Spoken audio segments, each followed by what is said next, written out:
ஆன்மீக அன்பர்கள் அனைவருக்கும் வணக்கம். இங்கே வர்ற பக்தர்களெல்லாம் நாங்கள் வந்து சொல்வதெல்லாம் உண்மை அப்படின்ற தலைப்பில் கடவுள் வந்து அவங்களுக்கு என்ன கருணை காட்டி என்ன வேலையை முடிச்சு கொடுத்துருக்காரு அப்படின்றத அவங்க வாயால் அவங்க சொல்லும் பொழுது இது போன்ற நிகழ்ச்சிகள் நமக்கு நடக்குமான்னு நீங்கள் நினைக்கும் போது கண்டிப்பாக இந்த கோயிலுக்கு வாங்க. அது கண்டிப்பாக முடிவதற்கான வாய்ப்புகளை ஏற்படுத்திக்கும். வாங்க இப்போ நம்ம வீடியோக்குள்ளே வரலாம். இவங்க என்ன சொல்ல வராங்கன்னு பார்க்கலாம். மேடம் உங்கள் பேர்? உஷா. உங்கள் பேர்? உங்களுக்கு எத்தனை பசங்க? எனக்கு 2 பசங்க. பெரிய பசங்க எல்லாம் இருக்கு. 2வது பொண்ணுக்கு தான் குழந்தை இல்லாமல் இருந்தது. இப்போ நீங்கள் எங்கே இருக்கீங்க? இங்கே குளத்தூரில் தான் இருக்கேன். குளத்தூரில் எந்த இடத்துல இருக்கீங்க? எக்ஸ்போர்ட் கம்பெனி பக்கத்தில் இருக்கேன். எக்ஸ்போர்ட்ஸ் கம்பெனி பக்கத்தில் இருக்கீங்க. எப்படினாலும் இங்கேருந்து ஒரு 1/2 hour ஆகும் நீங்கள் போயிட்டு வரத்துக்கு இல்லையா? அவ்வளோ டிஸ்டன்ஸ் இருக்குது. 20 நிமிஷம் ஆகும் டிஸ்டன்ஸ் இருக்குது. சரி, இருந்தாலும் நீங்கள் முதல்ல இந்த கோயிலுக்கு எந்த வருஷம் வந்தீங்க? நான் ஒரு 5 வருஷத்துக்கு முன்னால் 5 வருஷம் முன்னாடி வந்தீங்க. இந்த 5 வருஷமாக நீங்கள் வரும்போதே பல விஷயங்கள் உங்களுக்கு முடிஞ்சிருக்கலாம். முதல்ல யார் சொல்லி இந்த கோயிலுக்கு வந்தீங்க? ஸ்டூடெண்ட்டோட அம்மா வந்து சொன்னாங்க. நீங்கள் என்னவா இருக்கீங்க? நான் retired bank employee. Hindi tuition எடுப்பேன். என் பொண்ணு டான்ஸரு. அவளோட ஸ்டூடெண்ட்டோட அம்மா வந்து நீங்கள் போயிட்டு வாங்க ஆண்டி, நல்ல ரொம்ப அந்த பாபா கை மேலே பலன் இருக்குது, அந்த மாமி மாமாலாம் ரொம்ப நம்ம என்கரேஜ் பண்ணுறாங்க, மோட்டிவேஷன் பண்ணுறாங்க, அந்த ஒரு நம்பிக்கை கொடுக்குறாங்க, அந்த ஒரு இதனால ஆசையால் வந்தேன் நான். உங்கள் பொண்ணு எந்த ஸ்கூலில் டான்ஸ் டீச்சராக இருக்கா? அவள் SPOA குளோபல் டீச்சராக இருக்காங்க. இப்போவும் அங்கே தான் ஒர்க் பண்ணிகிட்டு இருக்காங்க.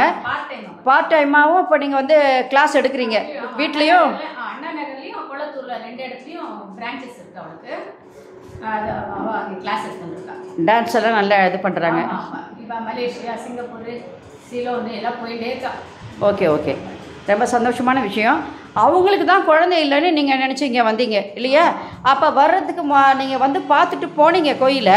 போனவுடனே உங்களுக்கு ஆக்சிடென்ட் ஆன மாதிரி ஏதோ கால் ஏதோ முடியாது இருந்துச்சு, ஸ்கூட்டரில் அடிபட்டுருச்சு அவங்களுக்கு? ஆமாம் அடிபட்டுருந்தது. அதான் அப்படியே எப்படியும் கை விடக்கூடாது சாமின்னு சொல்லிட்டு நானும் தொடர்ந்து வந்துட்டு இருந்தேன். அந்த டைமில் கரோனா பீரியட் வேறு. அப்படியும் பாபா ஸ்கூட்டர் இல்லாமல் நடந்து வர நொண்டி வருவீங்க. வந்து 9 நாள் நானே ஆச்சரியப்பட்டேன். இந்த வயசுலேயும் நீங்கள் வந்து ஒரு பேங்க்கில் வேலை செஞ்சுருக்கலாம், நீங்கள் அங்கேயே ரிட்டையர்மெண்ட் ஆகிட்டு இருக்கீங்க.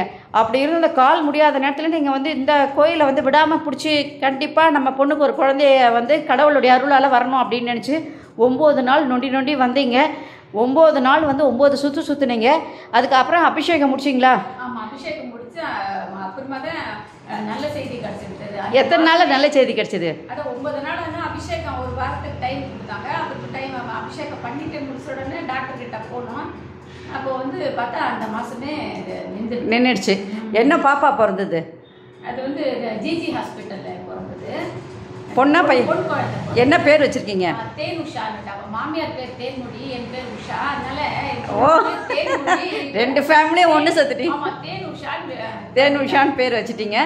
இப்போ பாப்பாவுக்கு எத்தனை வயசு ஆகுது? இப்போ 3.5. 3 வயசு. இப்போ ஸ்கூலுக்கு இனிமேல் தான் போய் சேர்க்க போகிறீங்க. இப்போ இவ்வளோ நாள் ஏன் வரா நடுவில் வந்து? அதுக்கப்புறம் நீங்கள் ஒரு வேலையாக வந்தீங்கன்னு நினைக்கிறேன். பொண்ணு உங்கள் பெரிய பொண்ணுக்காக ஏதோ ஒரு வேலைக்கு வந்து போனாங்க. 9 வாரம் பண்ணா, 9 வாரம் பண்ணிட்டு போனா. அவங்க எதுக்காக வந்தாங்க? அவள் இதுதான் வேலை வந்து பர்மனெண்ட் ஆகிதான் ப்ரமோஷன் வரணுன்றதுனால வந்தா. வந்துடுச்சிங்களா? அதுவும் ப்ரமோஷன் வந்துடுச்சு. உங்களுடைய விஷயத்தில் வந்து இந்த மாதிரி குழந்தை இல்லாதது முடிஞ்சிருக்கு. பெரிய பொண்ணுக்கு ப்ரமோஷனும் வந்து அவ்வளோ நல்லபடியாக செட்டில் ஆகிட்டா லைஃப்பில். இப்போ நீங்கள் இந்த ஒரு 1 இயராக நீங்கள் வரல நினைக்கிறேன். ஏன் காரணம் என்ன? சாமி கொடுத்த குழந்தை நல்லா பார்க்கணும். அவளுக்கும் ஸ்கூலுக்கும் போகிறாங்க, வீட்லேயும் டான்ஸ் கிளாஸ் வேறு. என்கரேஜ் பண்ணணும் நான். அதனால அந்த குழந்தை பார்த்துட்டு நானே இருந்தேன். அதனால இப்போ வந்திருக்கேன். பாபாவை பார்க்கணும்னு தான் வந்து சரி ஒரு ரவுண்டு சாமியை பார்த்துட்டு போகலாம். நீங்கள் எந்த பேங்க்கில் ஒர்க் பண்ணியிருந்தீங்க? நான் கனரா பேங்க்கில் ஒர்க் பண்ணேன். கனரா பேங்க்கில் இருந்தீங்க. எந்த பிரான்ச்? எங்கே தானே? நான் லாஸ்ட்டில் ரவுண்டானா அண்ணா நகர் ஈஸ்ட்டில். அண்ணா நகரில் இருந்தீங்களா? அதுதான் ரிட்டையர் ஆனேன். ஓகே. அப்புறம் வந்து உங்கள் ஹஸ்பண்டு? ஹஸ்பண்ட் வந்து இருக்காங்க, ரிட்டையர். அவர் எங்கே ஒர்க் பண்ணியிருக்காரு? அவர் இப்போ ரிட்டையர் ப்ரைவேட்டில் இருந்தாருங்களா அவர்? பரவாயில்ல, இவ்வளோ பெரிய விஷயங்கள் எல்லாம் உங்களுக்கு முடிச்சு கொடுத்துருக்காங்க. இனி இந்த பொண்ணுக்கு அப்புறம் ஒரு பையனும் வந்து உங்களுக்கு பிறக்கட்டும். இப்போ நீங்கள் வந்திருக்கீங்களே, இனி ஸ்டார்ட் பண்ணிட்டீங்க, நீ தொடர்ந்து வருவீங்க 9 நாள் நினைக்கிறேன். பையனும் ஒன்று பிறக்கட்டும் அவங்களுக்கு. ஏன்னா அவங்க வந்து நம்பிக்கை இல்லாமல் இருந்தாங்கன்னு சொன்னீங்க. இந்த டான்ஸ் கோவில் இதெல்லாம் வரமாட்டாங்கம்மா, நீனே சேவிச்சிக்கோன்னு சொல்வா. சரி, அவளுக்காகவே நான் கோவில். ஆனால் டான்ஸ் கிளாஸ்க்கு வந்து நீங்கள் ஒரு விஷயம் சொன்னீங்க. அவங்க நடனம் வந்து டான்ஸ் கிளாஸ் நடத்தும் போது ஒவ்வொரு கோயிலுக்காக போய் இது பண்ணுவாங்க. சிதம்பரம் கோயிலே கூட போய் அவங்க டான்ஸ் ஆடிருக்காங்க. சிதம்பரம் கோயிலில் போய் டான்ஸ் ஆடும்போது இவங்களுக்கு முதல் மரியாதை பண்ணாங்கன்னு சொன்னீங்க நீங்கள் இல்லையா? ஸ்டூடெண்ட்ஸ் கூட்டிகிட்டு போனாங்க, இவங்களும் ஒரு டான்ஸ் பண்ணியிருக்காங்க, டான்ஸ் பண்ணாங்க, ஸ்டூடெண்ட்ஸும் ஆடினாங்க, முதல் மரியாதை பண்ணாங்கன்னு. அப்போ நான் வந்து ஒரு கேள்வி கேட்டேன் உங்களை, ஞாபகம் இருக்குங்களா?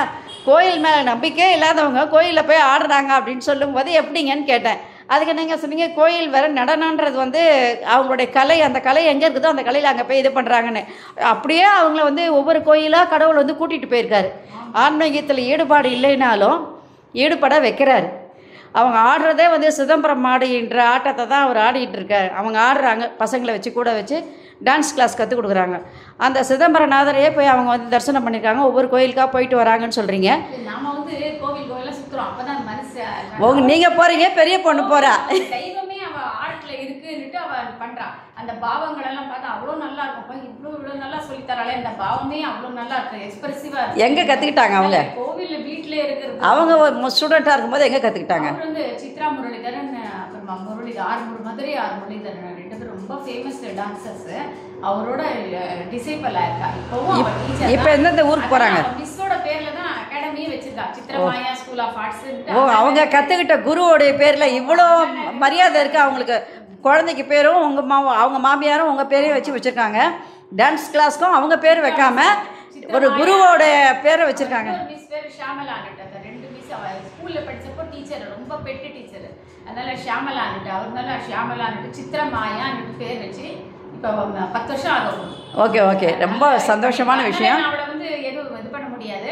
கலையில வந்து தெய்வத்தை பார்க்குறாங்க, தெய்வத்தினுடைய பாவங்கள்லாம் அந்த நடனத்திலையும் அந்த பாட்டுலையும் வர ஆரம்பிக்குது.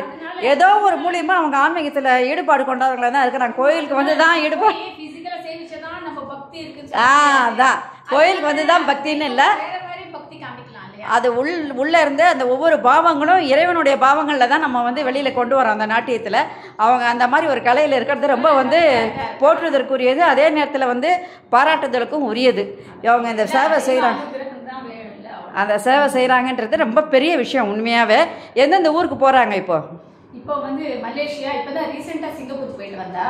அடுத்தது இப்போ இது மந்த்ராலயம் போகணும், அடுத்தது ஸ்ரீலங்கா, மறுபடியும் மலேசியாவுக்கு போகிறேன். பசங்களை ஸ்டூடெண்ட்ஸை கூட்டின்னு போகிறேன். அங்கெல்லாம் ஸ்டேஜ் எல்லாம் அங்கே ரொம்ப நல்லா இந்தியன்ஸை வந்து நல்லா இது பண்ணுறாங்க, அப்ரிஷியேட் பண்ணுறாங்க டான்ஸ் எல்லாமும். ஸோ அதெல்லாம் எல்லாத்துக்கும் கடவுளுடைய பிளெஸிங்ஸ் இருக்குது. குழந்தைன்றது பாபாவால் வந்து அந்த குழந்தையும் நாளைக்கு ஒரு நாட்டிய பேரவையிலே நிச்சயமாக வரும். வந்துட்டு அதுதான் சொன்னேன், அதை வந்து கடவுள் வந்து கொண்டு வந்திருக்காரு. ஏதாவது ஒரு ஃபங்க்ஷன் டைமில் அந்த குட்டி பாப்பாவை கொண்டு வந்து இவரால் பிறந்தது அப்படின்றதுனால ஒரு சின்ன டான்ஸ் ஒன்று அவளால் போட சொல்லுங்கள். அது வந்து அவருக்கும் ரொம்ப சந்தோஷம். நம்மளால் வந்த குழந்தை நம்மக்கிட்டே வந்து ஒரு டான்ஸ் நமக்கு பண்ணுது அப்படின்னும் போது பாபா ரொம்ப சந்தோஷப்படுவார். உங்களை இன்றைக்கி பேட்டி எடுத்ததில் நாங்கள் ரொம்ப சந்தோஷப்படுறோம். இது போன்ற விஷயங்கள் உங்களுக்கு நடக்கணும் அப்படின்னு சொன்னால் கண்டிப்பாக நீங்கள் இந்த கோயிலுக்கு வாங்க, கண்டிப்பாக உங்களுக்கும் அந்த விஷயங்கள்லாம் முடியும். இவங்களை பொறுத்த வரைக்கும் குழந்தை பிறந்திருக்கு, அந்த பொண்ணுக்கு வந்து ப்ரமோஷன் கிடச்சிருக்கு. இப்போவும் அவங்க நாட்டியத்தில் வந்து பெரிய ஈடுபாடு கொண்டவங்களாக தான் இருக்காங்க. SBO ஸ்கூலில் வேலை செய்கிறவங்க செஞ்சுட்டும் இருக்காங்க. இருந்தாலும் ஆன்மீகத்தில் ஈடுபடலைனாலும் இந்த அம்மாவுடைய பக்தியினுடைய அவங்களுக்கு கோவில் நான் வந்து கோவில் புது கோவில் நல்லா இருக்கு, நான் ஃபர்ஸ்ட் அந்த டான்ஸ் ஆடுற இடம் இருக்கான்னு கேட்குறேன். அப்படிதான் அவ பாக்குறா. பின்ன டான்ஸ் ஆட ஒரு இடம் இருந்தா தான் அந்த கோவிலுக்கு தகுந்தபடி பண்றா. இப்போ வந்து மலேசியா போறப்போ ஹரி ஹரன் பண்ணி சொல்லிட்டு ஹரி பத்தி டான்ஸ், ஹரன் சிவன் பத்தி, அப்புறமா ஹரியன் ஐயப்பனோட டான்ஸ், இதெல்லாம் ஒரு லிஸ்ட் வச்சு டான்ஸ் பண்ணி வச்சா. ரொம்ப அப்ரிஷியேட் பண்ணா. அப்ப அந்த வரலாறுகள்லாம் அவங்க தெரிஞ்சிட்டு இருந்து அந்த பாவங்கள்லாம் தெரிஞ்சாதான் அவங்க ஆட முடியும். கண்டிப்பா ஒரு பிளெஸிங்ஸ் இருந்தாதான் அந்த கலைகள் நமக்கு வரதுக்கு. கண்டிப்பா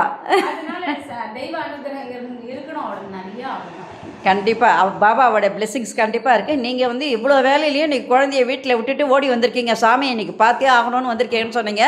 ரொம்ப சந்தோஷம். 2 நாளைக்கு முன்னாடி சாமியுடைய ஃபங்க்ஷன் வந்தது, இது குரு பூர்ணிமா வந்தது.